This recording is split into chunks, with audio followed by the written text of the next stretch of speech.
guys, welcome back to my channel. If you're new here, my name is Mayumi and I'm here right now in the Dubai International Airport.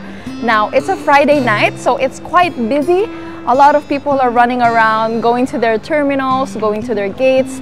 And today, our goal is to look for overseas Filipino workers who have been living in Dubai for quite a while. And what I want to know is it worth it leaving our homeland, our country, the Philippines, and then flying to a different country like Dubai to work? Do they want to stay and live in Dubai, or do they want to go back to the Philippines? So those are the questions that I have for them. Let's go! I found Leilani and Remy. So my first question po is, why did you go to Dubai? For work. I'm from cleaning company. Okay, how about you, Tita Remy? School. School? Yes. Teacher? No, all around. All around. That's a Filipino thing. You can be all around. Very flexible to do anything. Now, gaano na po kayo katagal dito sa Dubai? 3 years pa lang ako. 10 years. 10 years. Oh, 10 years. Oh. Sacrifice. Bakit po sacrifice? Why? See, very little salary. Then I have 2 sons. You need But to suffer for your family. yeah, How do you compare the salary sa Pinas compared po sa Dubai? very big difference. Very big difference. And the food here is very different from Philippines. Because if you compare, it's very expensive here. Yeah. But if you're here in Dubai, don't compare the money from here para sa atin. Kasi parang same lang, 'di ba po? Kasi pag yung i-convert mo yung gagastusin mo dito, igagastusin mo sa Pinas, mahal din. Siyempre, yung dito, siyempre hindi mo mararamdaman na malaki yung gastos kasi ibang pera yung ginagamit na. She's saying na you won't feel that you're spending a lot because we're using different money. That's true. How has it been living in Dubai for you? Okay naman siya, pero kailangan lang talaga magtiyaga para sa pamilya. Kahit minsan yung nakakaramdam ka talaga ng lungkot, kailangan mong tatagan yung loob mo para sa pamilya. Yun. You really do it for your family. Kasi po, if not for your family, you would just stay in Philippines? Yeah, marami. Bakit hindi, di ba? Ba't kailangan mo pang magpakahirap dito sa ibang bansa kung doon naman ay kikita ka ng malaki, di ba? Ano po yung nagpapasaya? What makes you happy here? Para mapatapos yung mga anak ko, kaya ako masaya. Napatapos ko na sila, masaya ako. Tapos na lahat? They all finished school, so that's the goal. And now, why are you going back to the Philippines, Tita Remy? To enjoy myself. To enjoy herself. Are you still gonna go back to Dubai after you've enjoyed yourself? Maybe. Are you going back for work or not anymore? For only enjoy tourist. Visit to my brother.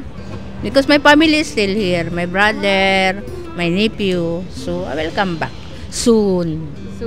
So, do you think the big move to go to Dubai is worth it for you? Yes, worth it. So, si Miss Arlene, she said that she worked in Abu Dhabi. 2 years na po. 2 years in Abu Dhabi. Bakit po kayo nagpunta ng Abu Dhabi? Yun po dahil sa pamilya, dahil sa anak. Kasi po, yung pangarap natin na makatapos ng pag-aaral yung anak. Kaso baliktad yun Paano pong baliktad? Nung nag-abroad ako dun, wala sa isip ko, wala sa balak ko mag-abroad. Wala talaga. Ano po ako gusto ko lang po nandun lang sa Pinas, kasama ang pamilya. Nung lumaki na yung anak ko, parang nakita ko sa anak ko na may pangarap siya. Ayoko din siya matulad sa akin na hindi nakapagtapos. Gusto ko makatapos yung anak ko kaya nag-abroad ako.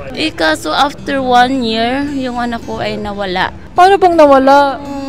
Kinuha na ni God yun. Oh, I'm so sorry po about it. Ganon po. Tapos, pero masakit. Pero pinaglaban ko yung bang tawag doon, pinagpatuloy ko yung pangarap ko, yung nasimulan kong pangarap. Yan po yun. Kasi natagpuan ko yun dito. Hindi naman po ako nahirapan sa trabaho ko kasi thanks God, binigay sa akin yung magandang employer. Mabait po yung employer ko. Lahat po ng kailangan ko, binigay niya. Yung gusto kong umuwi sa Pinas, binigay niya, libre po. Yun po yung pabalik-balik na lang po ako. What's your work po in Abu Dhabi? Domestic helper po. Domestic helper, and I'm very happy that you found a very good employer po, ano? Sobra. So, masaya po kayo dito sa Abu Dhabi? Sobrang saya po kasi bihira po tayo mga OFW na makatagpo ng magandang employer kasi nakikita natin sa mga news na yung iba nawala ng buhay, yung iba hindi makakain, yung iba hindi makagala, yung iba hindi makalabas. Pero ako, I'm so proud po ako ng employer kasi kung anong gusto kong lumabas, walang problema. Gusto kong umuwi ng Pinas, walang problema. Libre po lahat sa akin. Wow! I am so happy to hear that this is happening for you, Arlene, and you deserve it. Ginawa ko lang po yung anong dapat gawin, yung bilang isang katulong. Ginawa ko lang po yung trabaho ko. Hindi ko lang po sinaway yung anong bawal sa kanila, yung sinabi na hindi pwede. Yun lang po ang ginagawa ko. Wow, I am so happy to hear this. Now that you're now going back to the Philippines, what are the things that you're going to do there? Saang probinsya po kayo pupunta? Probinsya po talaga ko ay Mindanao, Zamboanga po. Pero nakalibing yung anak ko sa Cebu, kaya doon ako po sa Cebu uuwi. Sa Cebu muna kasi bibisitahin yung anak niya po, no? So ano naman po ang magiging message nyo sa mga OFWs or sa mga Filipino na gustong pumunta ng Abu Dhabi or Dubai or kahit saang bansa? Hindi po kasi masabi natin kasi iba-iba po yung mga employer natin. Kumbaga, yung kapalaran natin dito, hindi po natin masasabi na okay dito sa Abu Dhabi, okay din na maging OFW. Sa tunay na buhay po, yung maging isang OFW po, hindi po madali. Napakahirap po. Kaya kung kaya buhayin yung sarili nyo sa Pinas, wag na lang po kayong maging OFW. So, she is still recommending. Ang sakit malayo sa pamilya, lalo na magkasakit ka dito, mag-isa ka lang. Kayakap mo lang yung sarili mo, yung gusto mong may sandalan, pero wala kang masandalan. May gusto kang iyakan, pero wala kang mayakan. Para bang sarili mo lang kausap mo dito. Pero kung gusto talaga maging ma-experience nyo bilang OFW, subukan nyo lang. Pray for to God na sana mabigyan kayo ng magandang employer katulad ko. So at some point, do you still wanna stay in Abu Dhabi or gusto nyo po in the future, you wanna stay in the Philippines na for good? Parang ayaw ko na po gusto ko na po balik-balik sa employer ko kasi parang sinabi ko na po, ayaw ko na bitawan talaga. Parang na-enjoy na po yung sarili ko sa kanila. Wow! Congratulations po. I'm so happy for you. And thank you so much for sharing your experience about your son, about John Mark. It's really, really appreciated. And I wish you po good luck and everything. Can I hug you po? Ay, thank you so much. Ilang taon na po kayo? 25. Bata pa! Still so young. Now, my question is, ano pong work nyo dito sa Dubai? Actually, sa Abu Dhabi ako. Abu Dhabi? Abu Dhabi. And my work is nail technician. So, ikaw yung gumagawa ng nails ng mga babae? For me, medyo mahirap kasi yung boss namin kasi lokal. Tapos, syempre kasi ako first timer din ako. 3 years na ako dito actually, pero ayun nga, since wala akong alam sa gobyerno, wala akong alam sa batas nila. So, hindi ko alam yung kung anong oras dapat yung trabaho lang namin, tapos kung magkano yung sahod namin. Kasi before, siguro nakatapos pa ako ng isang kontrata, 12 hours kaming nagtatrabaho. Ayun. Tapos ang sahod ko is lang, 1,800 lang. How much is 1,800 AED? AED din ba? In pesos? Hindi ko kasi magkano ba palitan niya? Hindi ko kasi kabisado eh. Before kasi yon. Tapos, syempre, ang pinapadala ko kasi sa Pilipinas, lang, 15,000 sa Pilipinas. Tapos the rest na matitira sa akin, siguro mga nasa 700 na lang. Uupa pa ako. Magkano yung upa sa since bed spacer lang kasi yung kaya ko since magkano lang 700 eh. So pag bed space lang 500, magkano na lang budget ko 200 na lang. Yun medyo mahirap pero wala, ganoon talaga, kinaya ko na lang. Tapos hindi ko na ano ba tawag doon, hindi ko nakuha yung bakasyon ko eh. So, for the first time, ito lang yung nakuha kong trabaho. Saan po kayo sa Pinas? And una sa lahat, bakit po kayo umalis ng bansa para magtrabaho sa Abu Dhabi? Before kasi sa Pinas, ang trabaho ko kasi doon, may trabaho ko doon sa Pinas. Kasi nga pandemic.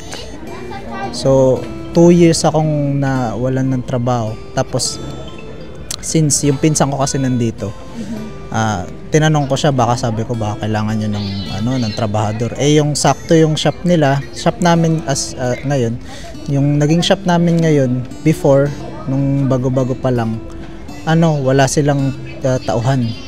Tapos, syempre, kailangan nga ng tao kasi nga, male ang kailangan. So, syempre, ako, advantage ko na ako yung lalaki. Kasi dito wala silang mahanap eh. It's either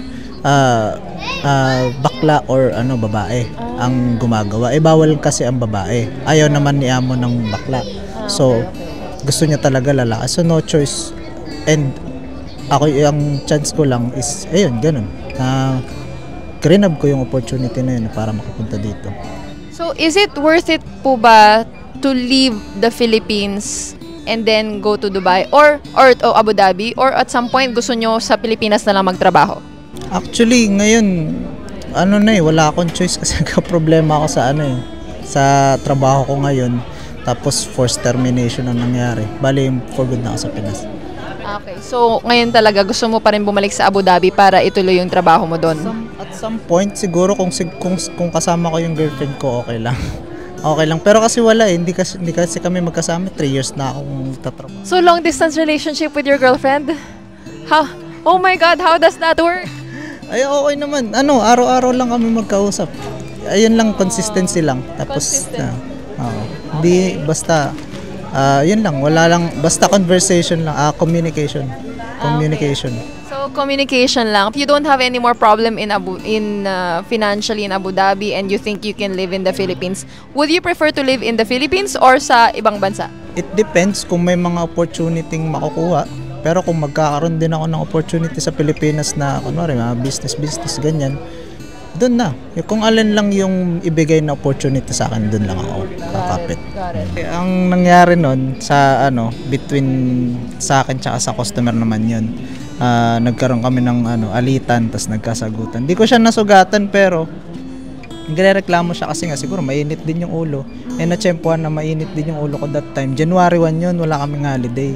It should be holiday namin kasi, di ba dapat naman may holiday pero hindi kami binigyan. So, syempre ako, last hour na namin, siguro mga 9 PM na yun, pauwi na kami. Tas ganun pa yung customer na nakasalubong ko. Hindi ko na napigilan na ipagsagutan ako sa kanya sa reception. Okay. So that's the kita sa CCTV namin. Kaya galit na galit yung amo ko sa akin. Kinabukasan, sabi niya, umalis ka na dito, terminate na kita. Ginanon ako. Tinakot ako. Tapos sabi niya, kung kaya mo kung i-terminate, sabi ko, sir, terminate mo. Takot din ayaw niya kasi bayad siya malaki. Okay, so he didn't terminate you anymore? Ginawa ko niya, pinilit niya ako ng pinilit sa resignation letter kasi ang mangyayari, pag di ako nagpasa ng resignation letter, forced termination o kaya forced resignation, magbabayad pa rin siya. Ayaw niya magbayad kasi sakto nga pauwi na ako. Nakabook pa ako. Okay. Kaya hindi ko din talaga matanggayan. Sabi niya, kung gusto mo i-settle natin to, huwag kang umuwi. Sabi niya sa akin.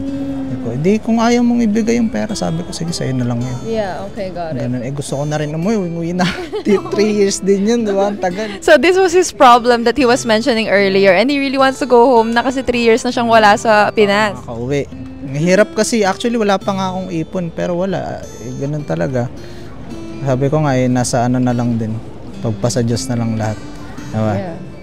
Hindi mo talaga alam kung anong mangyayari sa'yo pag pumunta ka na ibang bansa di ba? Mahirap din kasi syempre ako lang mag-isa dito. May mga pinsan ako pero hindi ko kasi sila maasahan gawa ng may sarili silang buhay. That's true. Diba? So talagang sarili ko lang. Kaya sabi ko, siguro uwi na lang ako sa Pinas, at least nandun yung pamilya ko. Makes sense. Actually, family is the reason why we leave the country, but also family is the reason why we go back. Panganay pati. Panganay ka? He's panganay. Ako rin panganay. Yan. Kaya ayun, number 1 sa mga panganay dyan, breadwinner.